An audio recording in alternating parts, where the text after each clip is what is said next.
I'm pleased to introduce you this morning to Frank Coleman. Frank has worked with the Steel Erector Association for a number of years, instrumental in our legal side of the business, and that is important. Without further ado, I'm going to turn it over to Frank. He's got some good information to share with you today. Frank? Great, thanks. Wow. I think this is great. I mean, Chip asked me to do a talk on OSHA record keeping. I'm shocked that there aren't people standing outside waiting to get in, right? Okay. Next year I'm going to do a presentation on watching paint dry, so you really want to make sure you're there for that, okay? Now, since it's going to be on OSHA record keeping, and those of you who've heard me talk before, you know I have no idea where this presentation is going to go. As a matter of fact, when Pam asked for the OSHA PowerPoint, I went to the OSHA website and I downloaded their PowerPoint on record keeping and sent it to Pam. This is completely different. So if anyone wants a copy of this, if you're a masochist, you know, you like to be tied up and beaten, okay, then ask Pam for a copy of this. I'll give this as well. Okay, so before we start, any questions? Anytime. All right, this is about OSHA record keeping, for God's sake. Keep me awake. All right, and turn your cell phones on, check your email, you know, do whatever you need to do to stay awake. Okay? All right. But first, okay, Paul and I drove down together. Paul's my son and a steel erector as well. And we were listening to Adam Carolla's book, said in 50 years we'll all be chicks, and other complaints from an angry middle-aged white guy. Okay? And as I'm listening to Adam Carolla talk about dirty bathrooms and music of the 80s and stuff like that, and how we seem to accept you give a guy minimum wage and a security windbreaker, and all of a sudden he can tell us where to stand and what to do and be a complete jerk. Well, it's about time we stood up to them. And as I thought about that, I said, well, all of my clients seem to accept OSHA, you know, as something that they just have to deal with. You know, they go through the inspection, they do everything that OSHA tells them to do. If they get a fine that seems reasonable, and they say, well, just pay the damn thing, okay? And as you probably know, the Steel Erectors Association has just tried to appeal the OSHA changing its directive on netting and things like that. And my feeling is that at some point, and this is my soapbox speech, the association ought to think about attacking OSHA at its core. All right? The time for just sort of blindly accepting what they say and do, okay, because it's a cost of doing business, you know, seems to me to be a waste of money attacking them a little bit at a time. What I would say is I would recommend that the association just go out there and lobby to have the agency reined in or abolished. Or fight every citation, you know, even if you don't use a lawyer. Just fight it. You know, recently OSHA changed its interpretation or its policy on dealing with informal conferences. I used to tell my clients 50% reduction in fee, in fines, if you go to an informal conference. Now that's gone to 20%, all right? And sometimes they don't give it at all. So if you're going to get cited and they're not going to reduce the penalty by you cooperating, why cooperate? Why don't you contest every citation, make OSHA go to a hearing and prove its case? Because you can't do any worse, right? And you just sit there, and if they say, where's your lawyer? You say, we don't have one. And that might just set them. They wouldn't know necessarily what to do. But what I'm suggesting is if more employers do that, you might paralyze the agency. And maybe the agency will start doing something that I swear that they ought to do to begin with, is have safety as their goal, not compliance with their regulations. and you've heard me talk about this before, there's a critical difference. And, you know, wanting a safe job is one thing. Giving you a citation because the guardrail is 35 inches and not 36 inches is a compliance issue. And I think it's wrong, and I think it's time we stopped being sheep and accepting it. This is a rally of OSHA compliance officers. All right. What is our goal here today besides getting through an hour and 10 minutes of OSHA record keeping, okay, without falling asleep? Obviously, it's to avoid OSHA citations, to avoid increases in workers' compensation premiums. Well, what does that have to do with OSHA record keeping?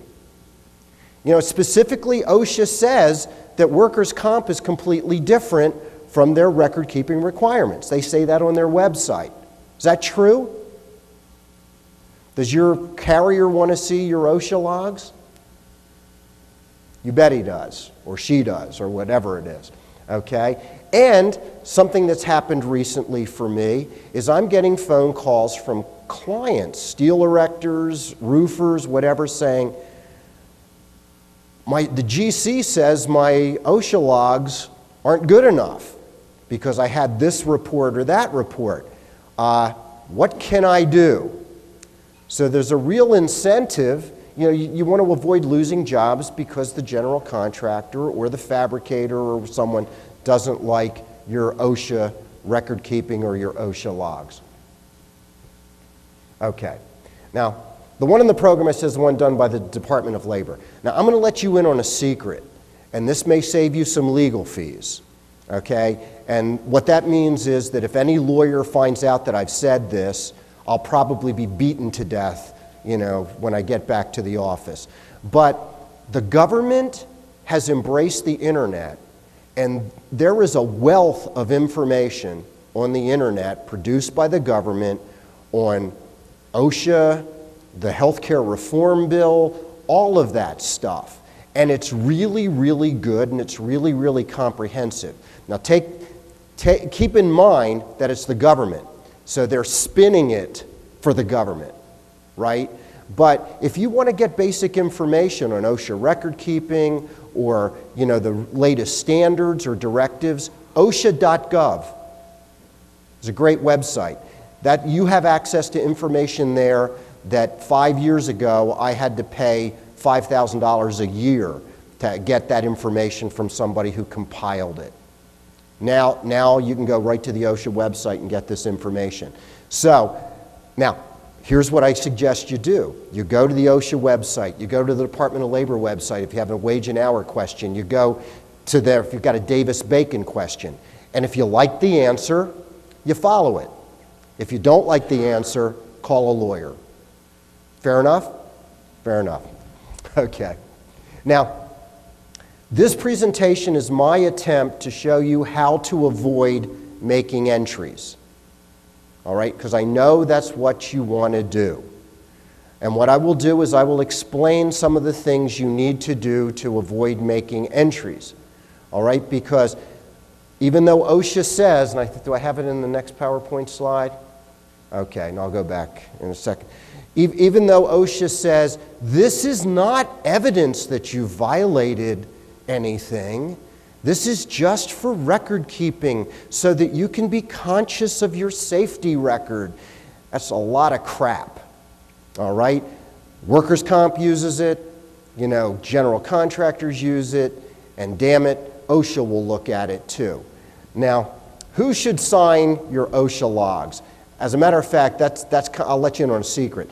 That's how we got this OSHA record-keeping presentation today, because anybody familiar with Chip Pocock, slender fellow, you know, slight fellow, about this tall, right? Okay. Well, that's the no. Did I say Chip Pocock? Right. Chip is, as far as I'm concerned, a resource for me. I'm a smart guy. I know a lot of this OSHA stuff. But I consider Chip a resource for a lot of OSHA stuff. I've used him as an expert witness, okay? We are now fighting with OSHA because they inspected one of their job sites, I think in Florida. One of their job sites in Florida, wall to wall. They checked everything, including whether the toilet paper was soft enough.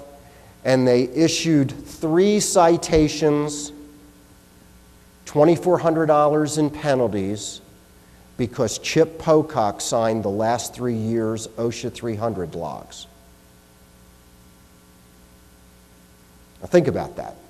Chip Pocock, safety officer, handsome man, extraordinary SIA, former president. Are you the current chairman or a past chairman of the safety committee? Past chairman of the safety committee. Because he signed the OSHA logs, our United States government decided that Buckner had to be punished to the tune of $2,400. All right? Because they're only supposed to be signed by a corporate officer. Chip's not a corporate officer, technically, although for all intents and purposes, if Chip did something and a lawyer wanted to make Buckner liable for what Chip did, he could do that in a heartbeat. So even though he's responsible, can do almost everything a corporate officer can, he can't sign it. It can be signed by the big cheese, or as here, the boss, okay? But the boss can't be, what we had in this case, and this is why OSHA infuriates me. This was a job site in Florida. Chip goes on that job site in Florida, and he can tell anybody there what to do. So as far as I'm concerned, that makes him the big cheese. OSHA says it's the establishment, and because the OSHA 300 log is for the Graham, North Carolina establishment, Chip ain't the big cheese there, right? Big cheese is Doug Williams or Eddie Williams, or is Pat also a corporate? Yeah, or Pat Williams. All right? Safety director? No. Superintendent? No. And let me tell you something. 3 days ago, I was meeting with an assistant attorney general for MOSH. That's the Maryland State Plan Agency. And Katie and I were talking about this case, and she says, I didn't know that. She says, because I've been reviewing these OSHA logs, and they're being signed by the company nurse. Okay? And she says, we didn't cite anybody. Okay? But OSHA, I think okay. This is a person. OSHA issued a $1.2 million penalty for willful failure to report injuries. Okay? In a record-keeping case. Yes, Chip?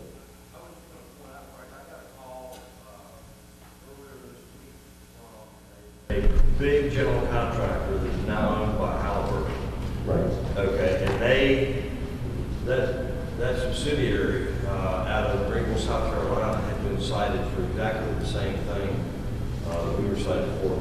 In neither case, either in Buckner's or in the other case, there was no allegement that there was any falsification, that there was any problems with the injuries and illnesses that were shown on the 300 log. None of that. It was simply the fact that a corporate officer did not sign the 300 log.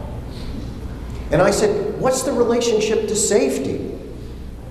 I don't understand. You think somebody is going to see the OSHA log? And he said, whoa, they got Chip signing the OSHA log. I'm going to go out and swing from the steel now.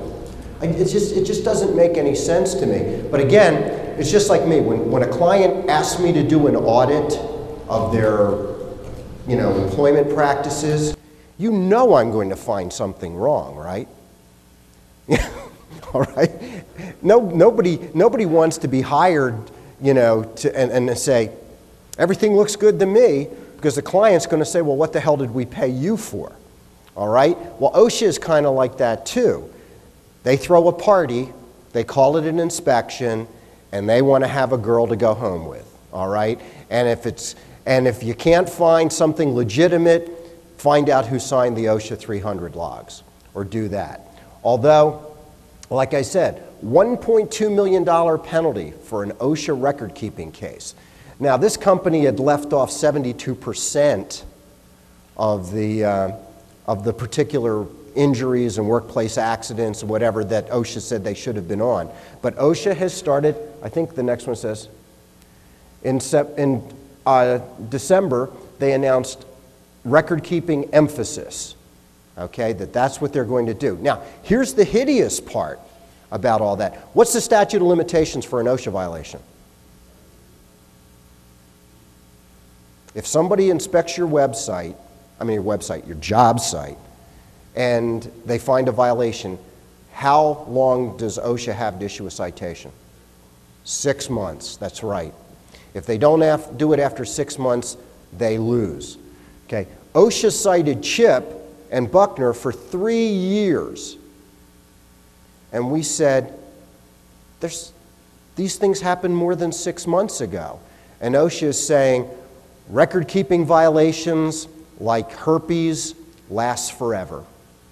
All right, so we can go back as far as we want, okay? We can go back 5 years or more. Does anyone know who that is? What? Well, no, that's the Secretary of Labor, Hilda Solis, who announced that there's a new sheriff in town when she became Secretary of Labor. You know what that means?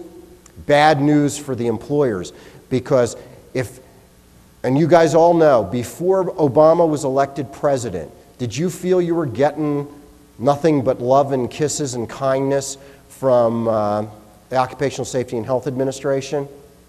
Absolutely not. But when somebody comes in and they says there's a new sheriff in town, does that mean they're going to clean up the lawlessness? Yes. It doesn't mean that she's going to be sweet. And I just picture her always having that expression on her face. And for those of you who are not particularly fond of labor unions, she's a very, very popular speaker at the AFL-CIO conventions. Also, this has nothing to do with OSHA record keeping, but I thought you should know, since this appeared in the Daily Labor Report today, and this is, after all, a record keeping seminar, so we should say something interesting.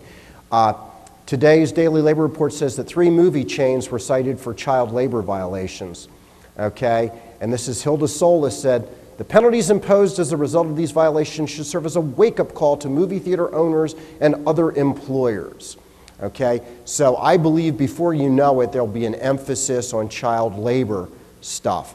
And you guys are in dangerous professions, and I know that you bring your kids into the workplace sometimes, and what you need to do is, unless you are the sole owner of the business, see, if I'm the sole owner of my paper shredding company, okay, I can bring my kid in and have him clean out the blades and the shredding machines, all right, which would normally be a dangerous occupation.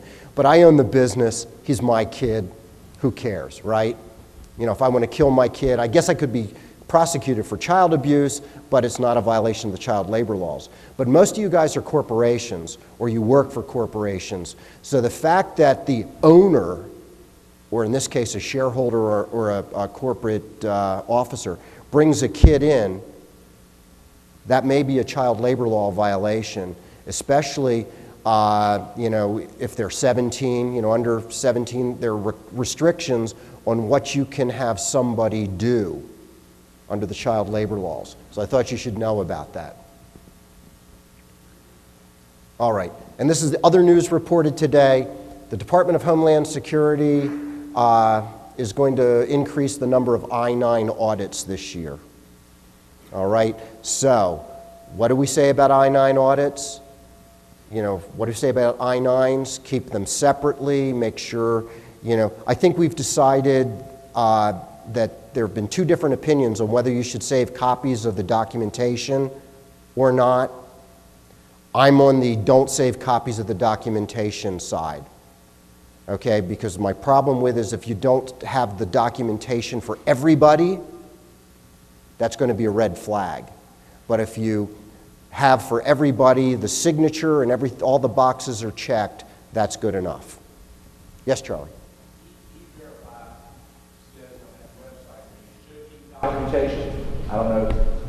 Can you comment on that one way or the other? It said should, correct? Yes. Yes. The government is always out to help. You know that, Charlie, right? I'm telling you, it's like a handbook receipt. You know, we get people all the time who say, all my employees sign for their handbooks so I can prove they got it. All right? And guess what? There's always one or two missing. So if you have one or two missing, that guy can say, I never got the handbook. Can you prove it? Can you show a receipt? And especially if they have a friend in HR, go into their personnel file, lift it, go to my shredding company, and shred the receipt. So I prefer to say, look, we always give a copy to new employees of the employee handbook, without exception. I know that this person went through orientation, he got a copy of the handbook, period. To me, that's better than not being able to produce a receipt. So in your case, you say, look, we look at all the documents, we sign this under oath, and we take our oath seriously. Do we retain copies of the documents? No, because we don't want to violate their privacy concerns either. We certainly don't want people to, access copies of Social Security numbers lying around so that somebody might steal it and steal their identity. So I would say, still don't do it. Right? Okay. This is, I've already gone over this. This is what OSHA says the purpose of it. And look at this. Recording or reporting a work-related injury, illness, or fatality does not mean the employer or employee was at fault, an OSHA rule has been violated, or that the employee is eligible for workers' compensation or other benefits. What is the one-word or two-word response to that? Yeah, BS. Okay. They also say that OSHA injury and illness record keeping and workers' comp are independent of each other. Again, nonsense. Okay. Why don't we talk, basically, whenever somebody gets injured on the job, and the PowerPoint that you got has a really nice, how many people in the audience are old enough to remember when you used to diagram sentences in school? Okay. All right. Well, they've got that kind of thing that diagrams what you're supposed to do to determine, first of all, whether it's work-related, whether there were lost time and whatever, to go through whether you record a particular thing on your OSHA log. And it's actually pretty good. The only thing that we're going to do as a result of this conference today is we're going to conclude that the answer should be no more often than OSHA concludes the answer should be yes, go to the next step. But this is where these are the principal exceptions to whether you have to record, something that happens in the workplace. Okay? It says, present as a member of the general public. Okay? What that's meant to be, and I don't know that it would apply on a construction site necessarily, but let's say you have a Walmart and somebody is in shopping at Walmart, they're an employee of the company, they slip and fall, or they have cans of paint fall on them. That's probably that's considered not work-related because they're present as a member of the general public. I'm not so sure you wouldn't have to record it if you allow employees off-duty to come into the office, to come onto the job site, or things like that. That's primarily meant to deal with off-duty, but if you don't allow members of the general public onto your construction site, I would say you can't use that exception if an employee has decided to come onto the construction site because he wants to say hello to Joe, or Joe owes him money for the marijuana he bought him a few days ago. All right. Okay. Symptoms arising in work environment that are solely due to non-work-related event or exposure. You know what they're talking about? Heart attack, right? Okay. Or somebody has a massive heart attack, or otherwise. It's clear that what they were doing was just walking along, and all of a sudden they drop and they're dead. All right? Unfortunately, even in those circumstances, Chip, you have a person die of a heart attack at the office. You give OSHA notice within 8 hours?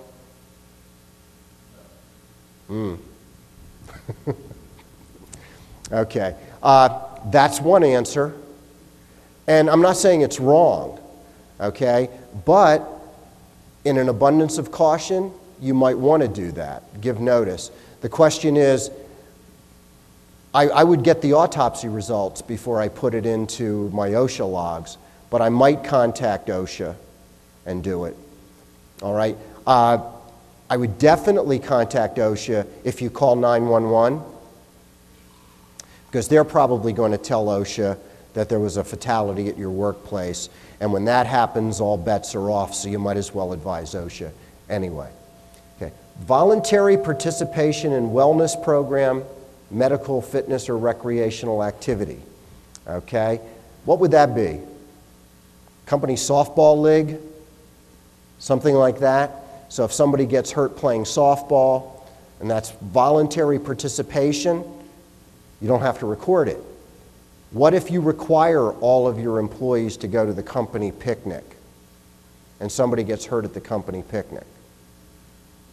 I don't think you can use that exception.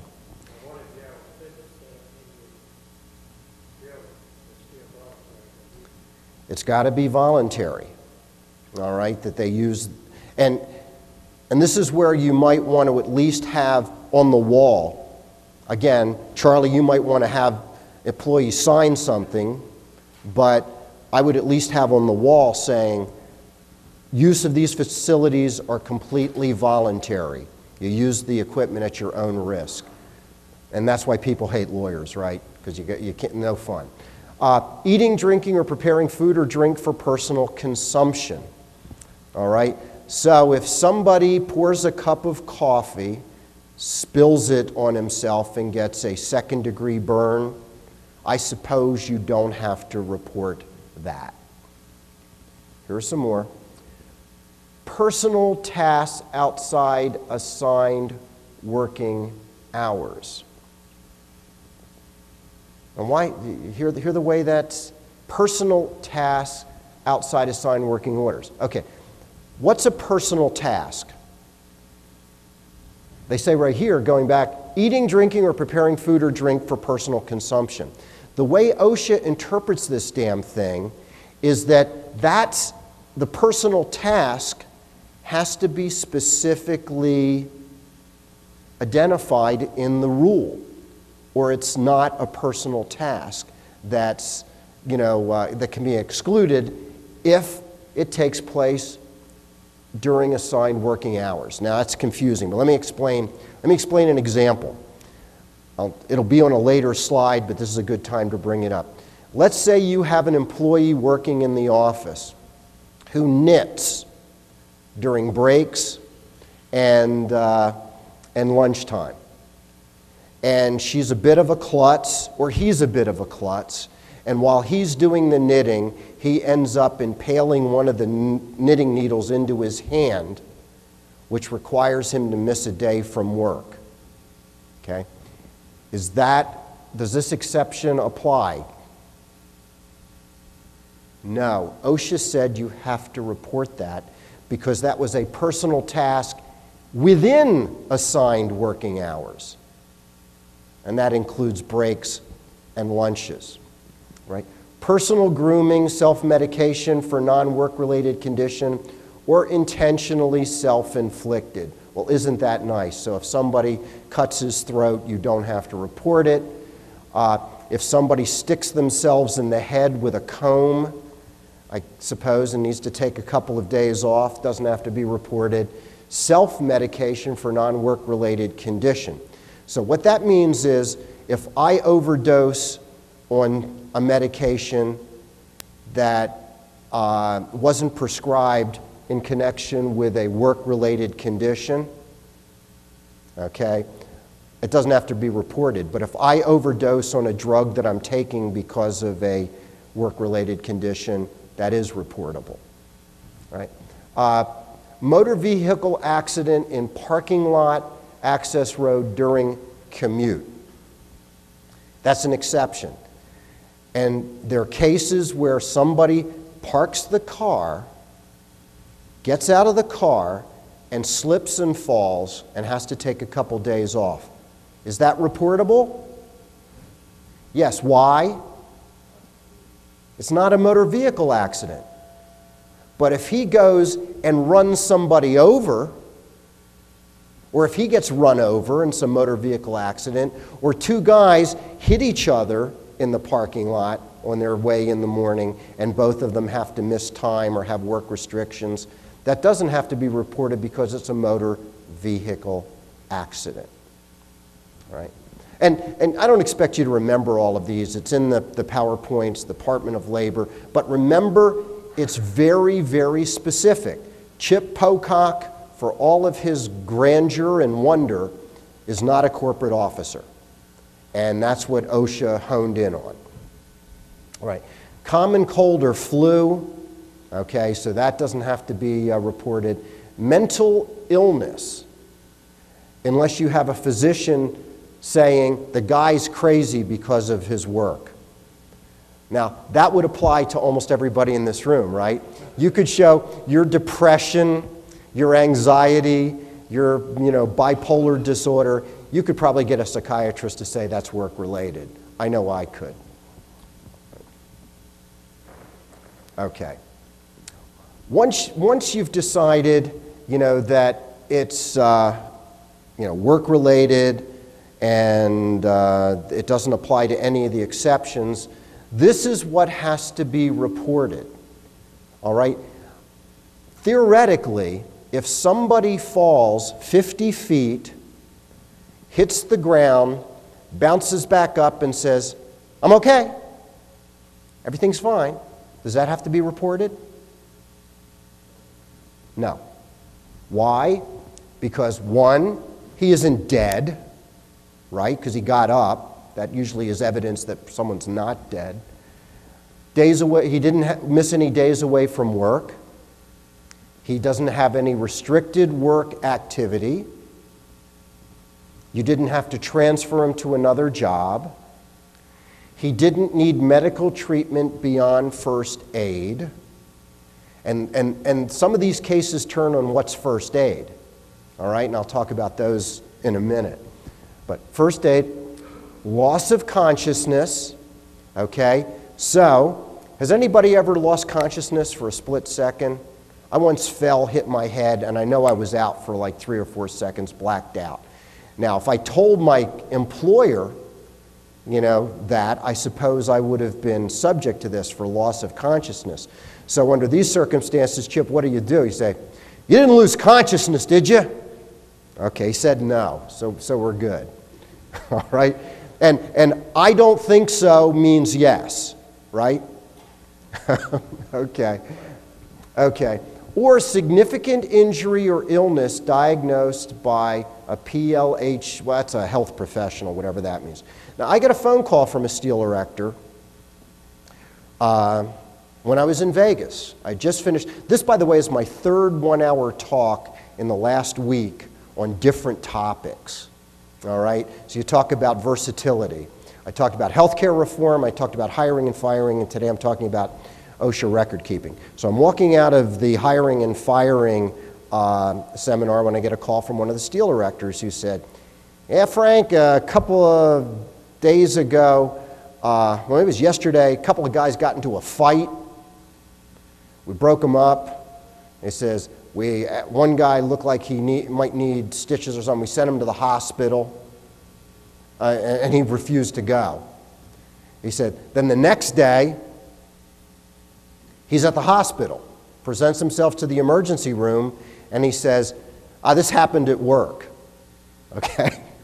So, eventually, this employer is going to have to be, faced with, okay, if the doctor now says that this guy had a significant injury, although yesterday he didn't, do I have to report it? Now, his real question was, what do I tell the hospital, who, as you know, just wants to get paid, right? And workers' comp is much better than worrying about some guy with a deductible or may not have health insurance or something like that. He said, what do I tell them? What do you think the answer is? You tell them, well, he can file a claim, we're going to fight it because his injuries were self-inflicted. And I consider, and in this particular state, self-inflicted wounds are not compensable. But if somebody gets hurt in a fight in the workplace, George, there's some states that'll give them money, right? Call it workers' comp. All right. Okay. These are, yes? Seen a lot now. I know this has an insurance side to it, but I'd like to know any insight on how it parlays with OSHA. I'm sure you guys see a lot of CSIP and OSIP now. I mean, it's at least from my perspective, a lot of projects are going that way. And I've sat in a lot of CSIP meetings where the insurance company comes in for the owner and they say, we want to know everything. If a guy has a hangnail, we want to know about it just because if it becomes infected later that night or later that week, we have a whole process that we have to go through to be able to, and again, to your point, the guy falls 50 feet, bounces up and walks away. Later that night he collapses at his house, realizes he's got a blown disc in his back or something. Right. So let's say you actually do what they're asking you on the job site. You've got a guy that has a paper cut while he's filing stuff on a job site office trailer, you let them know. Guy stubs his toe, nothing wrong with him. You write it down, you give him this, give him that, and you do what these guys are asking you to do. What happens with that record keeping related to OSHA? Yeah, it's not leading. Right. Well, no, let me tell you. One of the talks I gave last week, they wanted me to talk about healthcare reform for an hour. And I said, I don't know what's going to happen. I can tell you what the current timelines are and what supposedly is going to happen. But I talked about something else that you probably aren't aware of, which I would say that you reporting some information to general contractors or their insurance companies could be a federal violation of the Genetic Information Non-Disclosure Act. Went into effect this year that said that employers are not to take any action based on genetic information, and that employers are not supposed to improperly obtain genetic information, and if they obtain genetic information, they're not allowed to disclose it, which means that you find out, for example, that one of your employees' mother is sick in the hospital, all right, and the rumor is she's dying. If you go to that employee and ask him what's wrong with his mother, that may be a violation as an improper attempt to obtain genetic information. Why is your mom sick? Okay, because you may have a genetic disorder. You may have a propensity to cancer. You may, whatever your mother has, maybe you have it too. And that's federal law, and it applies to every company with 15 or more employees. So if you're reporting medical information about your employees to someone on the outside, you get them to sign an indemnity saying that they'll indemnify you for any claims under GINA, G-I-N-A, the Genetic Information Non-Discrimination Act. All right? And that, it boggled everyone's mind. How many of you are aware of GINA? Okay, one person, not a good percentage. How many people here don't like to raise hands? Okay, good. So I won't ask again. All right. Okay, these are some examples of what OSHA says you have to report. If Osama bin Laden picks the Graham, North Carolina construction site of a corporation to set off bombs, that's a work-related, reportable death, injury, or whatever.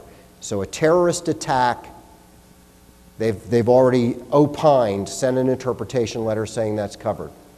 Okay. Employees who get into a fight while changing clothes at the end of the day.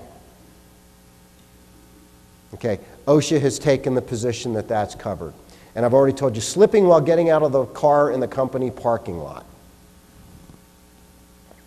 Okay.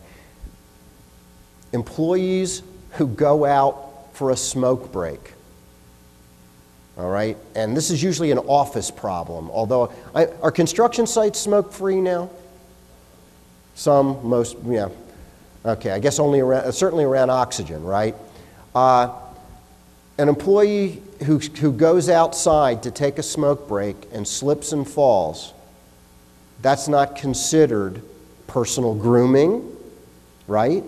It's not considered whatever the other exceptions were. Okay. Employee who injures herself knitting during lunch, we've already gone over that. And go-kart racing, even though it was part of team building. And what happened was, in this case, the employer argued, wait a minute, we made it completely voluntary whether they participate. And OSHA said, yeah, but there was pressure to participate. All right? So it wasn't totally voluntary. So, you know, Eddie, if you've got the gym on your site, I don't want to hear any evidence that you said, hey, any chance you're going to move that fat butt of yours into our weight room someday? that might remove it. Sorry, Chip. That might remove it from that might remove it from the voluntariness that allows you to say, well, you dislocated a disc, you tore a muscle working out, too bad, I ain't reporting it. What? Try to find a coworker who hasn't said that to Chip. No, I just I'm sorry. Chip, you're a great sport, and I don't apologize. I think it's great. No, if a coworker does that, look, it's lawyer stuff, right? If Eddie says it, it carries more weight than somebody else encouraging him. I think if employees encourage you to do that, it's voluntary, right? If the company, if a boss, if a supervisor, encourages it, I think it becomes less than voluntary. Okay. What about that if you take his bike out of the back of his pickup and ride instead of just driving around with it? Probably covered. One of the things, I don't know if that's a wellness program, because you see, remember, it's specific, and allowing somebody to ride a bike because they've decided, I can do this, I can save fuel for the company. I'm not sure that's a wellness program, if you're going by strict interpretation. But I'm going to tell you how to get all around that anyway. We got 20 minutes, and if we're getting close to the end and I haven't told you, that's the problem with PowerPoint. You got to try to go through the slides and cover it all. I'm going to tell you how to do it, give you my legal advice on how you avoid putting stuff on your OSHA logs. All right. These are the 10 questions that employers tend to get wrong. Okay? This is the first thing. Okay. Work restrictions means the employee is unable to perform one or more routine functions. Remember, if the injury results in restrictions, work restrictions, it has to be reported. Okay. And OSHA takes the position that if a welder routinely climbs ladders and now cannot climb a ladder but can work full-time and weld full-time, they're saying you're supposed to report that. All right? Now, if I were deciding not to report that, I might fudge a little bit and say, I've determined that this restriction is not a workplace, a routine part of his job, that it's an occasional or a rare part of his job, or that he has in the past, but this doesn't impair any of his routine tasks. At least you want to be able to say why you didn't include him. You didn't include the injury.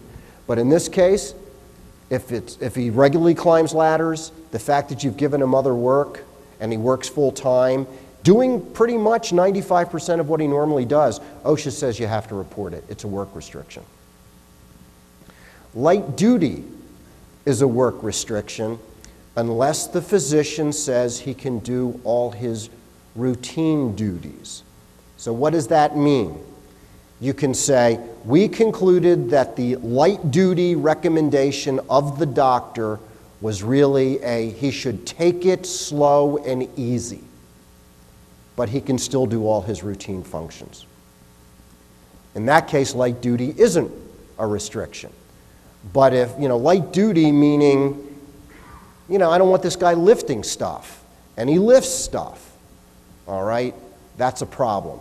But if it says, I want this guy taking it easy, that's not a restriction. Okay. I know this is where employers should talk to the employee. Okay, now you don't have to necessarily rely on the employee, okay, but if the employee says, I was at work, this is where it happened, this is what I did, and typically that runs in backs, right? Back injuries are common, both work-related and non-work-related, right?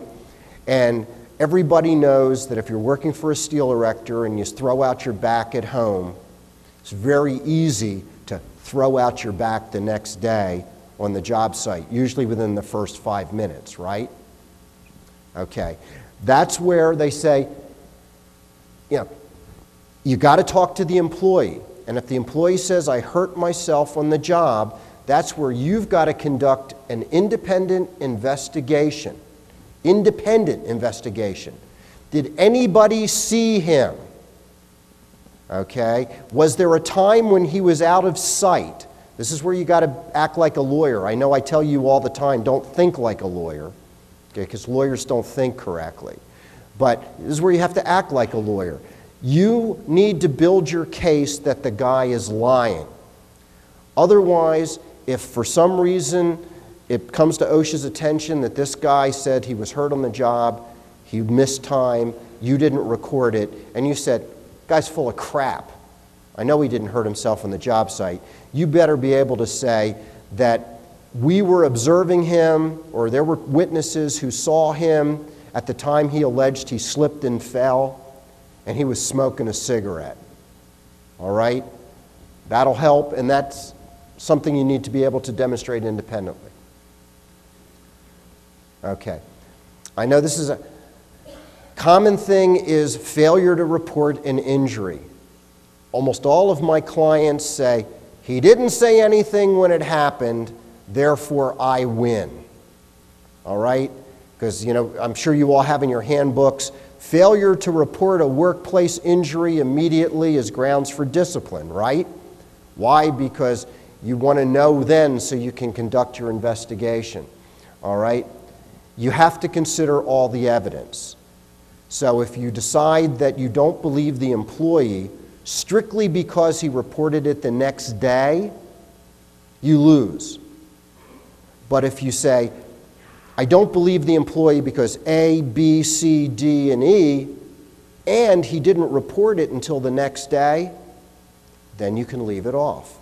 But if that's all you're relying on, OSHA will take the position that you deliberately left it off. Okay. This is, again, if an employee has a pre-existing condition that is aggravated on the work site, and if you've got an iron worker who's been doing it for 10, 15 years, you know he's got conditions, right? All right? Okay. Aggravation of any condition he has on the job site is considered, okay, an occupational injury. Okay. Workplace aggravation is anything that results in any kind of medical treatment. All right? So if somebody needs medical treatment for a condition that the physician says was aggravated by their current job, the position that OSHA takes is that has to be reported. Okay. All right. Relying on doctors is fine, okay? But you can't always rely on doctors' opinions unless they are specific. And what I mean by that, I know doctors don't like to go out on a limb, but you need to get the doctor. If he says that it's not work-related, then you want him not to put, it does not appear to be work-related. Okay, go right in and say, tell me why you've concluded it's not work-related. Make him do it again. Pay him to do it again. It's worth whatever you're going to have to pay. Okay.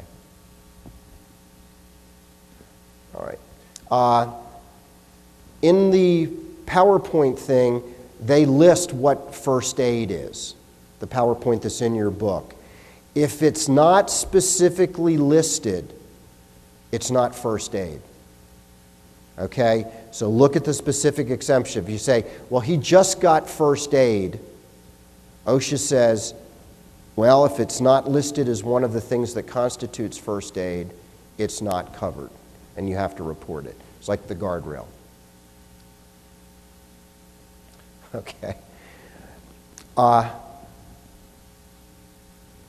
If somebody, you may have to record something that involves taking prescription drugs for a work condition. Okay, somebody taking prescription drugs could constitute a restriction that they have to take, that is medical treatment. OSHA takes the position that if they're taking 2 Advil, which are over-the-counter, non-prescription, that's not medical treatment. But if they're taking it at prescription strengths, which is 4 Advil, I don't know if you're aware of that, but when the doctor gives you ibuprofen, the super stuff, okay, stuff you pay $50 for, it's really 4 Advil put together. All right, even though there's all kinds of restrictions on the over-the-counter that says Advil shouldn't take any more than 2 every 4 hours. If you think you've got a prescription strength pain, take 4 Advil. I wouldn't take it forever, but that's prescription strength. They say if the employee's required to take any over-the-counter medication at prescription strength, it's considered medical treatment. Okay. One of the problems that happens, OSHA says that once an employee is treated by a physician who says it's work-related, it's difficult for you to unring the bell and get another physician to say that it's not. All right? So if, you have to be careful. Sometimes getting that second opinion may help with workers' comp or may help with a variety of other things. OSHA takes the position, once a physician says it's work-related, you're kind of stuck. Okay. What do you need to do? All right, this is the part I said give me at least the 2 minutes. So I guess my timing's not bad. I learned years ago that in certain European countries, companies kept 2 books. One they showed the government, and one that were the real books because the taxes were out of control. And you were a stupid company if you paid taxes based on your real income. So you kept 2 sets of books. I'm not advocating that. I'm advocating keeping your OSHA logs and keeping an OSHA exception log, so that if any situation on the workplace, any injury, illness, incident, what you should have in that OSHA exception log is the result of your investigation to determine that you didn't have to record it. Okay? Now, that doesn't mean OSHA won't disagree with you, but the fact that you've got the investigation, the fact that you've reached it independently, the fact that you've got the facts justifying the decision, and the fact that you're also willing to share that with OSHA if they want, I think gets you off the hook. I'm sure gets you off the hook for a willful violation of failure to report. It certainly gets you off the hook with the general contractor, I think, because you're saying, this is my OSHA log. This is what I'm sending to OSHA. This is what I'm posting. He doesn't have to see your exception log. But if for some reason OSHA comes in and says, we know from these 2 employees that they were hurt and we don't see them on the OSHA log, and you say, well, that's what I have this for. I took your PowerPoint presentation from your website and I went through and then I got to know. See right here? Got to know. So that's why I didn't record it. Was that wrong? Okay. That's what I think you have to do. Now, again, there's always extremes, and I feel compelled to tell clients that as well. I don't want to have nothing on the OSHA logs and an exception file this thick. Okay, I don't think that's going to fly. But I think that in close cases, and from what I understand, some of these questions I get about general contractors, it's one extra report, right, that could make a difference on whether you get a job, or one lost time injury or something like that. So, yeah, if you've got one or two incidents that you say, that just doesn't feel right to me, I just don't want to report, and you go through and you justify it, I think you're golden. And I think you should do it. Not only that I think you should do it, you must do it, because I think it's wrong for OSHA to say these aren't evidence of violations or unsafe conditions, because a person who sticks herself with a knitting needle is a reportable injury under certain circumstances. Why the hell should a general contractor be able to use that to keep you from getting a job? So make sure you have your exception log, and like I've said with everybody, don't be embarrassed about it. If OSHA says, well, we know about this, why wasn't it reported? Because it wasn't reportable. And here's my evidence, my documentation of why. Okay. I will close by, like David Letterman, the top 10 list, from 10 to 1. Last year, this is OSHA's greatest hits.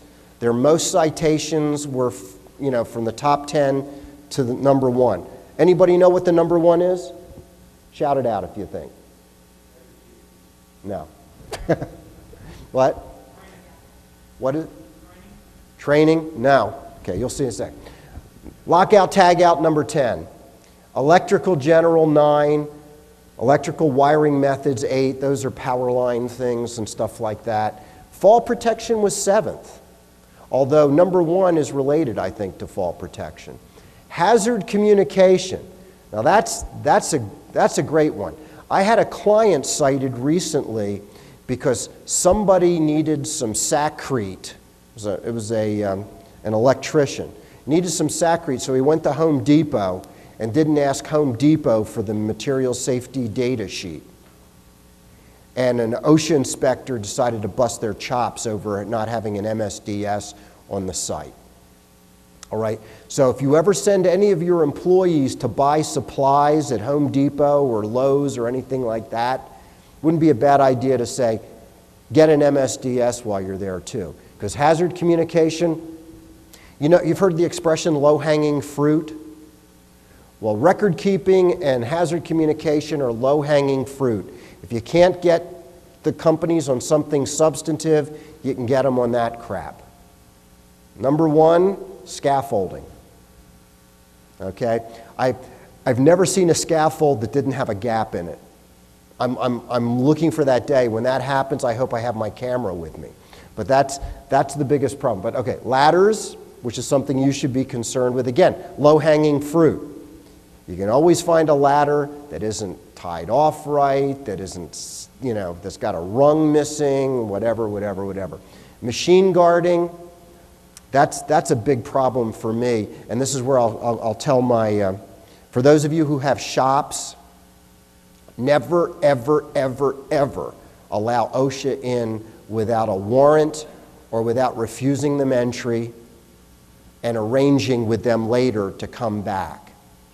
Because you know what happens, every piece of machinery, every power brake, every shear, everything in the office that has these wonderful guards on them, the first thing your employees do is they disable them because they get in their way, they slow things down. And if OSHA goes into your shop, you want to be able to at least say, no, I'm refusing you entry, go get a warrant, and go in and say, put the damn guards back. All right? Forklifts, I need to fill some time. The first case I ever had involved a forklift accident in Clinton, well, no, that was the name of the company. They're out of business now. It was in Rockford, Illinois. And it was a company that made cathode ray tubes. I guess that's why they're out of business, right? Okay. So they had big glass, and most of their workforce were women, except, they were still kind of in the, in the 60s and 70s. The women did all of the glass and all of the industrial and production work, but men drove the forklifts, all right? And the only requirement that they had on the job was that employees wear safety glasses and steel-toed shoes. And every summer, it got extremely hot in the factory. And every year, a male forklift operator ran a forklift into something by being distracted by what one of the female production employees was wearing or not wearing. All right? And of course, we had, the OSHA wanted, they cited us under the general duty clause, saying that we had an obligation, given that women were scantily dressed in the factory, to train forklift operators not to look at them. All right? Yeah, I laughed too. Okay, but I made a lot of money winning the case, so is this a great country or what? Okay. Respiratory protection. That's one that almost, nobody wants to wear the mask. The sacrete thing, that was one of the things. These guys needed to have some sort of respirator, and by a respirator, that could just mean a mask. And they got a citation for that, and obviously scaffolding is number one. Okay? Well, that is the end of my presentation. It's 11:27, so I'm 3 minutes early, but I hope it wasn't as boring as you thought it would be when you walked in. Okay? Thanks.